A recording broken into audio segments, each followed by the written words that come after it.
Welcome to Fearlessly Made You. I am your host, Kristie Tobias.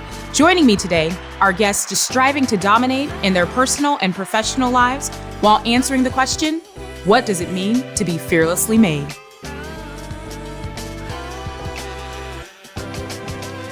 Welcome back to Fearlessly Made You. I am your host, Kristie Tobias.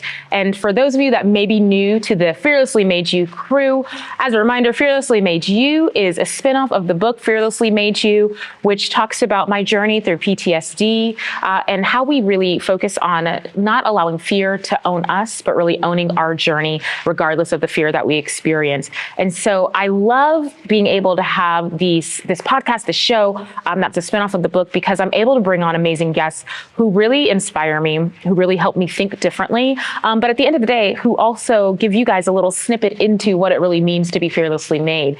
My next guest that we have today is no different than any of my other guests, inspirational, someone that I truly admire, Catey Cuesta. Catey is born and raised in Memphis, Tennessee. She says I'm not saying that correctly as far as the accent goes. I don't do accents, as we know. But Catey has one of the coolest stories. So Catey and I met because, as you guys know, y'all have seen or heard me talk about my dog Cooper many, many times, the love of my life, my child. And Catey and I met because Cooper, though he is the most amazing dog in the world, some habits that he needed to adjust. And Catey was the trainer with the Revive K9 that helped Cooper adjust through his habits. And so in meeting Catey and working with her and working with Cooper, I really just became more invested in knowing Catey and getting to know her even better. And she just became a friend, and I really adore and love her. And she's got this really cool background too. Like, I know very few people who play hockey in general, much less women who play hockey, and Catey played hockey all throughout college. So like, just a little teaser into this beautiful, wonderful phenom that is Catey. So Catey, thank you for being part of Fearlessly Made You. Thank you for having me. Of course. I'm so excited for our Fearlessly Made You crew to get to know you better.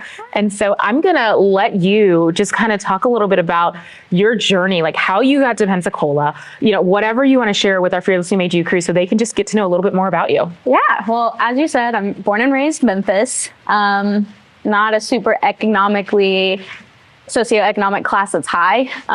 Most of Memphis is not like that. I grew up kind of moving around year to year, so different schools all the time. One thing that stayed super consistent with me was being able to play hockey, because it's where no matter what school you were at, you were playing on the same team. So I played for hockey for a little bit. I actually moved to Plano, Texas for a semester to play for a girls team there. Decided I did not enjoy girls hockey. Came back to Memphis to continue to play men's hockey. Played for a couple more years in Memphis as I went through community college first to get kind of like my gen eds out of the way. And then I went on to play at Ole Miss for 2 years, or a year. And then I took a year off because it was just kind of a lot with squat. I wanted to just graduate, essentially. And then after I graduated, I am not prone to stay in one place very long, obviously. So I was like, I need something different. So I started applying for jobs, and I applied for one actually in Lake City, Florida, which was 12 days on, 5 days off. So I needed somewhere to just crash and also keep my animals while I was working for like 10 days a month. So my partner, who was just my friend at the time, had gotten a job here in Pensacola. And I was like, hey, can I like pay half of rent to like store my animals at your house and like come have somewhere to live for 10 days out of the year?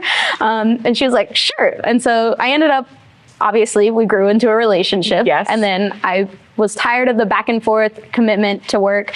So I chose to apply for Revive K9, got the job with Karina, and then I moved everything back to Pensacola. And then now here I am all the time. I love it. Okay, so many things to unpack, but I love. So I'm going to go super all the way back, like in just start point, and then we're going to go through all of this, which is going to be awesome. So going back to the high school days and the hockey days, how did you get into hockey? So my dad is from Toronto. So then it's a requirement for those of you that don't know. It was literally a requirement to be his daughter. No, I'm just kidding. I'm just kidding. He never forced us into it. And I remember watching the Olympics when I was like 13, and I was like, I want to do that. And he was like, really? And I was like, yes. And so I started playing. Oh, that turns out I was actually really good at it. Had no idea. And were you at that time you were playing with men as well, or with boys? Yeah, boys. So there was only like 6 girls in the entire area. So it was more like Mississippi, Arkansas, and Tennessee. We all kind of played locally at Olive Branch, or like DeSoto, Mississippi. So it was still like an hour-long drive to get to everything practice-wise. But there's like 6 other girls, but everybody else was boys because there wasn't enough girls to have a girls-only league. Gotcha. So we all just kind of intermingled into co-ed. And then when I got to Ole Miss, because it's a club league, again, not enough girls. If you don't know the types of girls that go to Ole Miss, not to stereotype everybody, but it is a very hoity-toity school. That is a very specific word. Yes. And so there's not a lot of girls there that are really into stuff like that. Yeah. And so it was just a club team, like a D3 club team. And so I'd been practicing with them all throughout high school when they were short goalies. And then when I got there, I was like, can I just like try out? And they were like, yes. So there I was. So for you, like being primarily the only girl really in this sport, did you find that, number one, to be difficult? I say that like lightly. Like, was that difficult? Were there just kind of different environments and challenges for you, and how you kind of, because you seem to be so just kind of authentically yourself. Like at no point in time have I ever seen Catey without a smile on her face, even during very interesting and difficult times. But it seems like that there's so much joy that you have as a person in general. Did you have that even during those times when it was just kind of like, it's just you as like the only girl during this time? Yeah. Like you said, I think my personality is just like very bubbly, but I'm not like, I'm not sure how to word it. It was very difficult, but not in the sense of physically being the only girl there, but very mentally and emotionally. Yeah. The boys that I played with, 99% of them were not nice. Just to be honest, a lot of the girls, I didn't get along with them very well, mostly the older ones, and they graduated and they left, but the ones my age, I wasn't the greatest friends with. And I don't know if that was like a me thing, like personality clash, or like we just had different interests other than hockey. But there were several times where like the boys would literally petition to like not have me on the team, or if we lost, it was my fault and stuff like that. So it was emotionally and mentally hard being on the like boys only side of it. But I loved the sport so much, and I loved getting to like just prove that they were wrong. Yes. That kept me around. It was just something that like, I was like, okay, well, I'm here for me, I'm not here for you type thing that kept me in it. That's kind of amazing, because I think the mental side of that, I mean, there had to have been days where you were just like, I don't know if I want to do this anymore. All the time. I feel like we have that all the time in general. But like for you, like you were young and still had this like fierceness of, this is important to me and I love this. And so it's almost like I kind of translate that into, of course, the Fearlessly Made You world. Yeah. But I think about that because you did not like have that fear part of you like owning what you were doing. You were like, what I'm doing is way more important than the fear part of you. Did you find, especially kind of now, and for anyone, especially females that are like, this is what I want to do. Like, I want to play hockey. Have you found anyone or people that you've been able to kind of like share your journey with and talk about that? Yeah, a little bit. I mean, of course, it was always like outside of our team, everybody else really liked me. And the fact that I was on the boys teams, like even other teams that were boys only, because I have really short hair. So when I would put it up and put my helmet on, like most of the time, nobody knew I was a girl until like at the end when I would take my helmet off and we'd be shaking hands and they were like, that's a girl.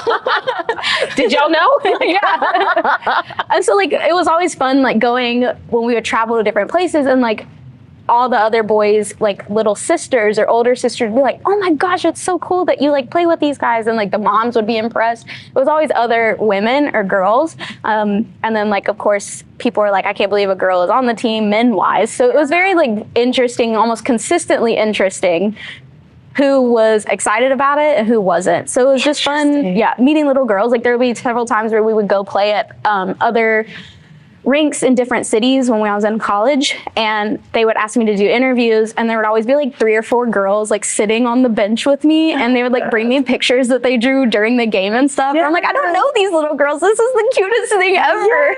Oh, I love that. So this is going to sound interesting, but I feel like there's this connecting point. So I think I told you one of my brothers used to play for the Boston Red Sox. And so as an athlete, he'd have little kids that were like black little boys or black little girls that would come up and they're like, oh, I see myself in you. And I feel that connecting point with you, especially in hockey, which there, like you said, weren't really any girls there at all. In the South. In the North, South, there's a ton. that's a good point.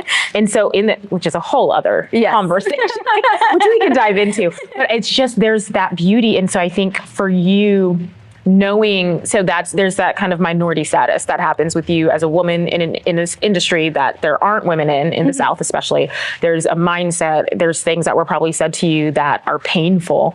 Like, what was that for you to understand that, to live through that, but then to also kind of, like, for you, like you said, your disposition is still so bubbly and excited about it. Like, I'm just curious. I've always been kind of one for taking up my own space. Yes. Yes. Hello. Did anyone out there hear that? One of my favorite phrases in the entire world is to take up space. Yes. Please continue, Katie. Yes. So taking up my own space is like I said, like, okay, you might not like that I'm here, but I am, and I deserve to be here type thing.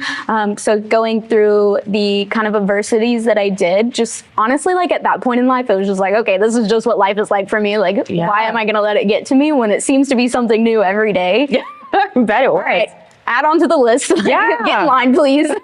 I like that. Like, it is what it is. Yeah. So, and thinking about that now, like flashing forward, so you then ended up here in Pensacola, like you said, like you're kind of going back and forth, and then you ended up deciding to stay here. So have you found, and just kind of thinking about the work that you're doing now, you're working with people and animals, which is all sorts of interesting. Have you found that kind of mindset for you of, you know, I'm taking up space, I'm here, I'm doing what I love? Has that kind of followed you into the work that you're doing now? Yeah, absolutely. So it's also, dog training is still a male-dominated field. So another thing is, like, a lot of people seem to think that women can't train the same way that men do. And it's kind of like everybody's always first like quick to jump and ask, like, do you have any certification? Like, what qualifies you to be the trainer of my dog? And I just kind of point to the line of like graduated clients behind me. This, like, I know what I'm good at, and I wouldn't be calling myself a professional if I wasn't. So just kind of reasserting myself and the fact that, like, you came to me and I'm here to help you, but you've got to trust me too a little bit. Absolutely. Well, and what's ironic, and I don't think a lot of, anyone that's been around Cooper and I know this, but we actually chose y'all because you were a female. Which was really? Yes. I don't think I knew that. Yep. I probably didn't tell you that because y'all know Cooper. Cooper does what he wants, but he does have an aversion to men, which you've seen. he's very specific in particular about the male society. But yeah, that was my big thing, was I wanted to find a trainer who was female. So it's so interesting because that was hard. Like, I could not find any until my male friend recommended you guys. I was like, oh, this is great. So it's interesting that that's for you, and you're still in a male-dominated world, which is interesting. It begs the question, and I'm curious about your response to this. So when I was in undergrad, I joined a sorority. So I kind of grew up, I was the oldest of four, and it was me, my brothers, and then my baby sister. So I grew up, an athlete, and grew up, around a lot of men with a little bit of women, like pageant industry, all that good stuff, different conversation. But I found, when I joined a sorority, I did enjoy it, but female and male dynamics are always different. So I'm curious for you now too, whether it's as an adult or whether like kind of reflecting back to undergrad, have there been some interesting dynamics for you that you've developed as you think about your experiences with female and male dynamics, especially because you were so inundated with more of a male dynamic household, or sportshood, I should say? I don't think so. I don't think I would say that I get along with like maybe one more than the other. I kind of treat everybody the same when I talk to them. Yeah, absolutely. I think that goes to say like why I struggle keeping girlfriends around is because I'm so like, well, this is how it is. I don't sugarcoat things, or I'm not like, oh my God, girl, I love your outfit. Like, I am just not like Although I do love your outfit. I'm just not like that. It's like, I'm very like, just kind of informational, like straight to the point. Like, facts, blah, blah, blah. And girls kind of fluff things up a little bit. So I think I struggle in that sense. I'm not very what we call fluffy in the dog industry. I get along with, I guess, guys a little bit better because it's just like, yeah, dude, like, I don't know how to say it, but like, you just say it. Whereas like girls, you gotta like think about your interactions a little bit more. But I don't think I personally treat or get along with one more than the other, but I do find myself struggling to make girlfriends, which is interesting considering most of my experiences with men and like boys growing up were not always the best. Right. And it's why I asked you that as well, because I think something that we talk about Fearlessly Made You a lot is giving people the space to be themselves and that authenticity. And so it's why I ask you that, because I think to your point, like, when the interactions that you did have with men with hockey that did not like you weren't great, but then it's like, but then I'm not getting the great reception from women per se, because I don't necessarily speak the same language. But I think it comes into, like, as you think about the languages that we speak to each other and how we connect and engage with each other, I think about your work. And there are so many people that you have to connect and engage with and earn their trust, like you said. Have you found that there are, and I think about this from two perspectives. I think about it from you, but then also things that you're kind of helping others. So I love to cascade knowledge, helping others understand about how do you connect with people who maybe don't like you, or connect with people who, you know, maybe don't trust you right off the bat. And you've got to build that trust very quickly. So I'm curious from your lens. So my degree is in psychology. I've always been really curious about the why behind behaviors, which kind of leads into like how I became a dog trainer. But with people too, I guess to me it's very easy to write off or like understand people a little bit more, because like I'm very good at picking out like, oh, they're acting like that because blank. So like I don't get my feelings hurt very often, because I'm like, oh, I know that's not directed at me. Type stuff. Yeah. So I think like gaining trust per se, it's very much in giving them the confidence to interact back with me. There was a while there which I was, because everybody was kind of pushing me away, like in every field that I was trying to dive into, I felt like I was the problem, and like I was very insecure about interacting with people. But then my dad was like, I think people are intimidated of you. And I'm like, what am I doing wrong? Like, and he was like, no, it's okay. It's just because like, it's almost scary how well you get, like people get along with you so easily. That when you have like so many people that are like, oh yeah, I like Catey, like it's scary because they're like, oh, well, I don't want to like Catey. Like, how dare she know me better than everybody else does? Disrespectful. And I met her for 5 minutes. Like, so I think it's more so understanding why people act the way that they do, which I always, when I'm dog training, I start with the dog and I build that connection of like, yeah, I love your dog too. I can help your dog, but I need you to also be a part of it. So like building that one relationship with the mutual point of the dog. We're both here to help the dog. And then moving on to, okay, these are the steps that you need to take. And then giving that person the confidence to do it themselves. Is really what I like about it. Is it's not necessarily me training the dog. It's the other person training the dog. I'm just sharing the knowledge with you. I love it. I have tears in my It's so cool because it's having experienced it myself. I think one of the things that was really helpful and really interesting too was with my dog Cooper, I was super insecure about the abilities that I had to be a good dog mom. Not because I was a terrible dog mom or anything like that. It's just I didn't understand how dogs operated in general, because we grew up with dogs, so they were outside. Like, and I was like, no, thank you. Most people this day and age, their parents kept their dogs outside. Yes. So I was like, I didn't want them. They just came with our house at the time. So I really didn't interact with dogs until my own dog that I was sharing with an ex at the time, which is a whole other conversation. And then there was all these issues that were coming up because of that relationship. But then getting the chance to work with and train with you, I think it changed so much of my perspective on myself and what I can and can't do. And so I love, number one, the background that you have in psychology and really the human behavior side of things. I'm curious for you as well, what have been some of the interesting, and you can share as much as you want, but just interesting ways that you've had to connect and engage with people that maybe, you know, were either a little more complicated or a little challenging. And I ask because I think sometimes we, just like you, we can think that it's us, but it is, like you said, like someone is coming from a different perspective and a different experience. So I feel like with you working in an area that requires you to connect and engage with both, you know, humans and animals, but also with your background in psychology, I think our Fearlessly Made You crew would love to know your nuggets of wisdom. So as far as connecting with people within dog training, I always tell people, like, a lot of the times what you're experiencing with your dog is experiencing with you. So a lot of the times the issues that we have with dogs and as pet dogs, whatever, working dogs, whatever you want to use them for, stems from some sort of insecurity that you're experiencing, because dogs pick up on things like that, which I think is why I like dogs so much, is because they know what we're thinking before we're even thinking it most of the time. Yes. Terrifying. So like, and I guess for like in your instance with Cooper, I think Cooper was a little bit insecure because he knew that you were insecure. So he's like, wait, why are we insecure? Accurate. The accuracy. Like, I don't know, Cooper, I'm not sure. So it kind of like feeds off of that. So going in with, when I connect with people just coming off the bat of, like we said earlier, taking up space, giving, like if I myself am confident in the situation and our interactions together, they oftentimes are more inclined to open up with me. Yes. I'm like, so like dog reactivity, for example, just to keep using dogs as examples.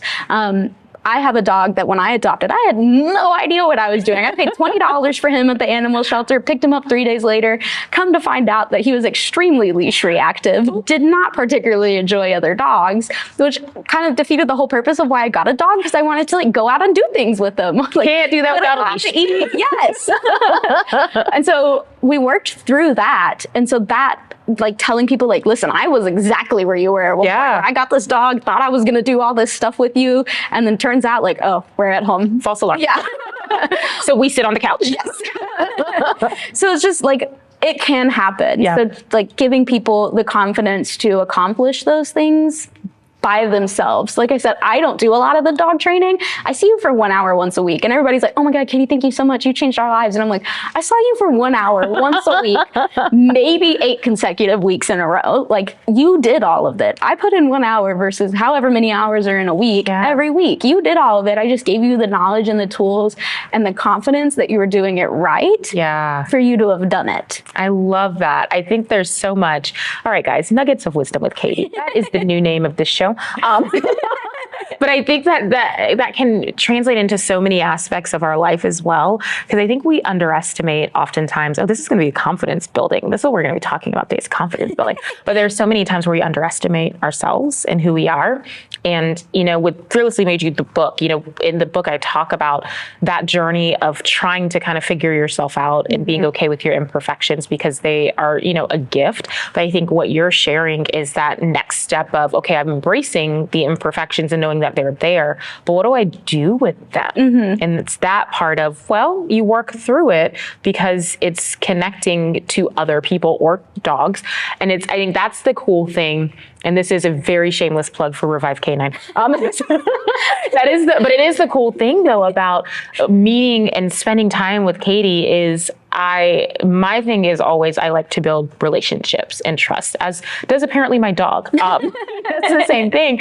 But in building that relationship, I, you know, built the friendship with Katie. And I think that kind of just preceded everything else, because it's like, oh, this is a person that finds value in me as who I am. And my dog is then like, oh, cool, we're valuable. Let's be confident. And it just like cascades. I love that you say that, because then that also translates into, going back to what you said, taking up space. Reminding people like, no, you can take up space and you can be confident. You're okay. And there's also nothing wrong with being like, I have no idea what I'm doing. Which was also me. Yes. I'll be the first one to like, Karina will be like, what are you doing? And I'm like, I have no idea. Like, we don't. Karina's my boss, by the way. So Karina owns Revive K9, and bless you, Karina. Letting Katie and I have this time. So even Meredith, my partner, like I'll be trying to fix stuff around the house, and she's like, what are you doing? And I'm like, I have no idea. I'm gonna figure it out though. Is it working? No. Okay. Simple tasks like that. Like, okay, so like this is kind of irrelevant, but is it? True. So like the little toilet paper holder had been like halfway falling out the wall for like 3 weeks, and like every time I would go to the bathroom, I'd be like, dang, I should fix this. Like, there was just one day where I was just like in a mood, like I was like, I need space, like nobody talk to me. And like I was upstairs just watching TV, and I was like, I'm gonna fix that stupid toilet paper holder. And like I did it. I didn't know what the heck I was doing. I didn't know how to take it out of the wall. Watched a couple YouTube videos. Shout out YouTube. YouTube for the win. And then I finished it, and I was like, I'm gonna fix everything else in this house. Okay, real facts. Fearlessly Made You crew. Have you ever been in that space where like you fix that one thing and you're like, y'all remember Tim the Tool Man? It's like, I am Tim the Tool Man Taylor. Maybe Sheila the something woman. Sheila, I don't know.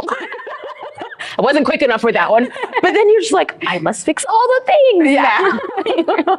I love that. Well, and it's funny because, as y'all know, I moved to Atlanta, which Katie is coming to visit me very soon. Yes. And so Katie and Meredith, both of you are coming to my house. But fun story. You'll appreciate this. So I bought all the furnitures from the Amazon, thinking this is a great idea. It is, not as expensive as other places. There's a reason for that. Did you get one of those like 2-inch long couches? No. Okay, good. Thank goodness, no. But I got every furniture item that I got was not assembled. Yes. And they give you those, y'all know what I'm talking about, the little pamphlet that's like, here's the instructions. Connect C to A plus D, E, F, and G, and then H and I will go to W. Puts them in like Swedish or whatever. Yes. I'm like, okay, thank you. The Amazon. What has happened? So I assembled this, it was a bookshelf, one of those ladder bookshelves, because it looked adorable. First of all, it was larger than me. Step one. Heavier than me. And I was by myself at 11 o'clock at night in my house, and I was like, this is a great idea. I'm going to do this. And I took everything out of the box, and I was like, well, now it's like all around my living room, and I can't not put this together. 30 minutes later, you're like sweating. Yes. And bless me, Cooper, like, I guess I moved way too many things, and he's like, I'm out. And he went hiding. And so I finally, 3 hours later, and after I had contacted whoever this company was that worked with the Amazon, because I thought that I had lost like all of the screws and things that you need, I had put them to the side. And so I did not contact them back. They just sent me an extra bag. Sorry, little company. But like, I finally put everything together. I have this extra bag of screws and stuff. And I was like, oh, this looks magical. What else shall I assemble? It's like 1 a.m. It was. At that point it was. And I was like, or we just go to bed. Yeah. But it is that feeling, and trust me, this is circling back, guys. It is that feeling of confidence. So kind of going back to exactly what you were talking about. When you allow yourself to take up space, when you kind of invest in yourself just a little bit, invest in like, I can do this, I can be this person, or I can put together this unnecessary bookshelf ladder. Yes. Or I can fix this toilet paper holder. And then it's like, wait a minute. It's this newfound part of yourself that sometimes we forget exists and that we're missing. And I think that's it. Trust me, it's circling back. Yeah. It connects back to kind of how, when you were talking about with training people and their animals, it's like, no, I'm just giving you what you need. Now you are going to kind of step up into yourself. Yes. See, look at like that. A snowball effect. Saw the circle back. You're welcome. Yes. So one other thing that I want to touch on with you too is one of the cool things that I love is that you talked about your journey, and kind of going back to this is that you're not originally from Pensacola. You moved and you've been in different places all the time. And so I wanted to kind of touch on that for you is, hearing this kind of the part of the person that you are of taking up space, stepping into yourself, as you've been moving around to different places, like, has there been some of that, like, I want to explore, or is that more of just kind of that, I call it the nomadic adventurous side of ourselves? It's like, I want to experience new things. What's kind of inspired your kind of movement?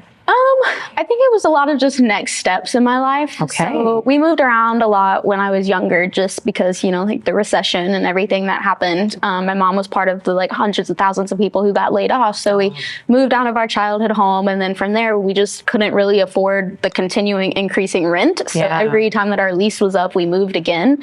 Luckily, we got to stay in the same school for a little bit sometimes. But a lot of times we changed schools.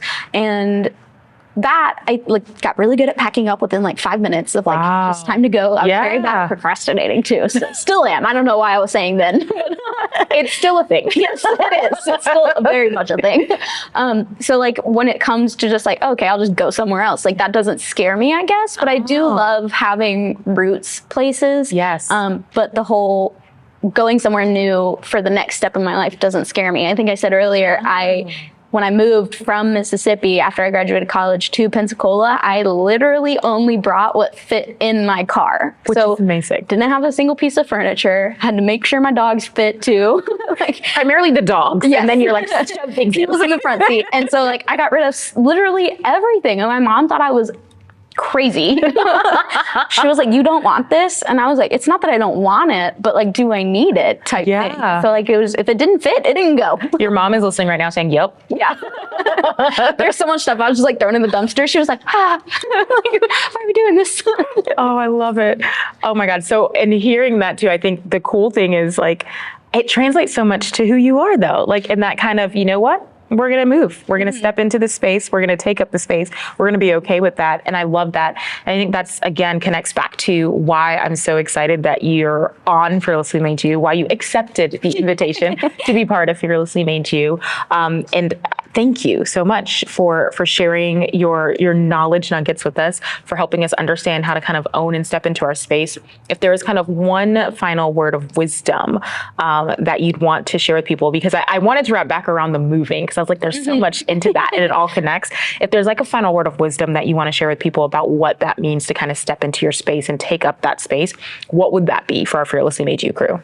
I think maybe two. Yes. Two. Okay. Yes, I'll give you two. Find humor in it. Like Yes. if you mess up or you find something that you're maybe not so great at or that you struggle with, like find humor in it. It makes it so much easier to overcome those things because then it becomes a point of like kind of like positive connection, because you're like, haha, that's funny. Yes. And it makes you kind of revisit it a little bit more. And then you're like, man, I should probably work on that. It kind of pushes you a little bit more. So taking like a different approach of like, oh, I'm really terrible at this thing. And then like continuously pushing it off. Like if you find humor in it, like it kind of you more inclined to come back and visit it. Yeah, absolutely. Yeah. And then the second one is like, don't think about it too much. So like if you're going to do something, like I think I thought about it for like maybe 3 days before I moved to Pensacola. And then I was like, oh, let's just go. like what's the worst that can happen? I love that. Think about it too much. Like if you're going somewhere new, so like for example, I'm planning on signing up for the Pensacola Hockey League here, and I haven't played hockey in like 2 years, but like I'm excited because I'm not thinking about so much of how much I'm going to suck when I get back on the ice, because it's been 2 years since I skated on a 1/4 inch of something, but just excited to get back into it. One, to make new connections, and two, to do something that I really like doing, whether I suck at it again or not. So I love don't it. think about it too much. Just do it. Yes, just do it and find the humor. I love it. Well, Catey, you are, as always, such a joy. Thank you for sharing your journey. Thank you for talking us through how we take up space, but also how we enjoy it and have fun with it and just go for it. I think it's such an important thing that our Fearlessly Made You crew loves, I should say. That's what we do. We take up the space, but also as part of that too, one of the things I do also love about Fearlessly Made You and about some of the things that we get to do is in taking up space. We've built some new partnerships as well. So like having all of our guests on, we are building up those partnerships, but I've also built up a new partnership, as I've shared with you guys, with Dillard's, who has helped be a clothing partnership, which you're like, how does this connect? Because I'm allowed to take up space in my dress. So that's how it connects. But no, truthfully, Catey, thank you again so much. We so appreciate you. Thank you for being part of our Fearlessly Made You crew. Absolutely. And Fearlessly Made You crew, don't forget to stay tuned for the next episode of Fearlessly Made You.